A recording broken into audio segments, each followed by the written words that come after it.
So I know you spoke about some of the things that your administration has done to help small businesses, both in Virginia and in Richmond, but I do know that, locally a lot of our small businesses have closed in recent years. Can you talk some more about some of those examples of what your administration is doing to help those mom and pop shops? First of all, let me say that the President and I feel very strongly about supporting our small businesses. Our small business owners, they're leaders in business, but they're also civic leaders. They're community leaders. They sponsor the local softball league. They mentor, hire locally, and they really are part of what drives our economy as a whole. Not to mention driving innovation. So we feel very strongly about it, and we are particularly proud that we have seen more small business growth under our administration in 2 years than any other administration has seen in 4.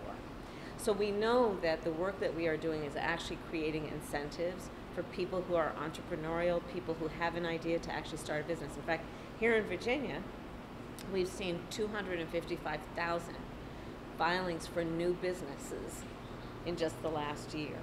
So we see that there's a response, that people know that they're going to have the support, but the work we're doing is also to make sure that we strengthen community banks.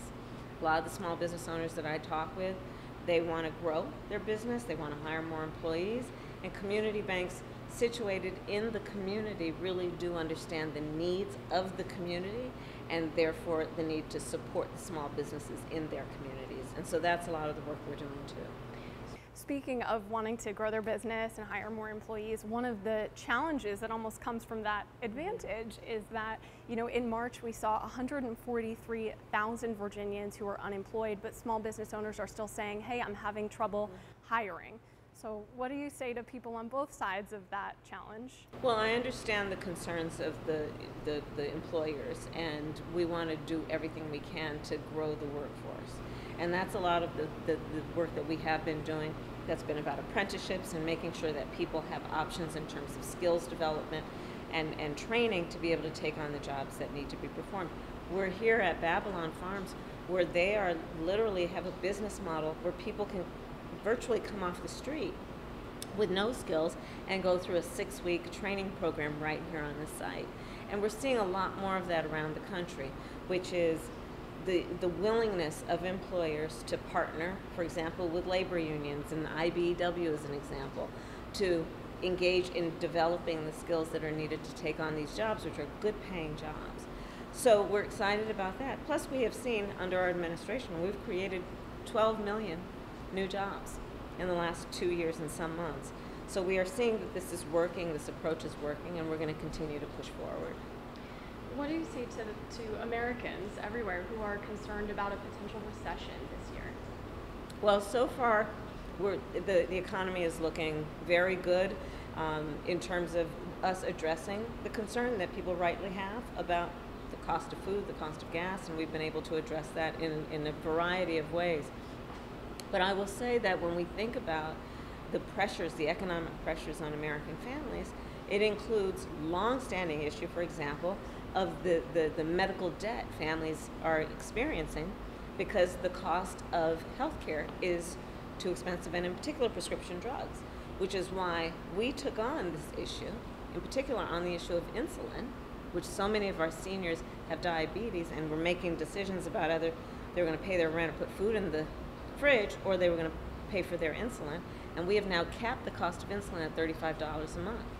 Because of the work we have done, we are now capping the annual cost for prescription drugs for seniors at $2,000 a year. This is a very big deal. Because it is an issue that affects so many Americans, which is literally making decisions about food and rent or filling a prescription that a doctor ordered that can save their life. And then lastly, I know you talked about a path forward, of course, the elephant in the room here, 2024.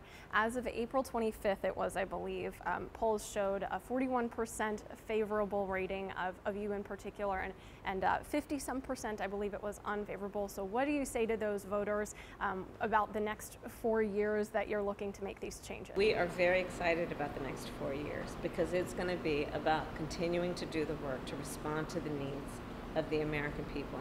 You know, people stood in line and waited sometimes for hours to vote. And they did so because they wanted to put in their order and they wanted certain things to happen. They wanted us to cap insulin at $35 a month. And because we won, because they voted, we have done that. They said cap the cost of annual prescriptions, especially for our seniors, because it's too expensive and they can pay up to tens of thousands of dollars a year. And we have now capped it at $2,000. People said that they want to know that we're going to deal with the issue of affordable and accessible broadband, because too many of our kids, especially during the pandemic, didn't have the ability to actually learn and missed very significant periods of their educational process. Seniors said, we want to have the access to high-speed and affordable internet because we need access to telemedicine. So we can talk to our doctor, especially if we live in rural communities where there are no hospitals. And we are now on the path to actually ensuring that all Americans will have access to affordable high-speed internet. People say get rid of lead pipes, because for generations, in particular the grandparents and the parents have been saying that water coming out of those pipes is toxic and is resulting in health consequences for our children, not to mention affecting their ability to learn. We are now on track to getting rid of all lead pipes in our country. So this is the work that we've been doing in response to the demands that people rightly are making. They have a right to expect that their government and leaders see them and hear them. And that's the work Joe Biden and I have been doing, and we're going to continue doing it.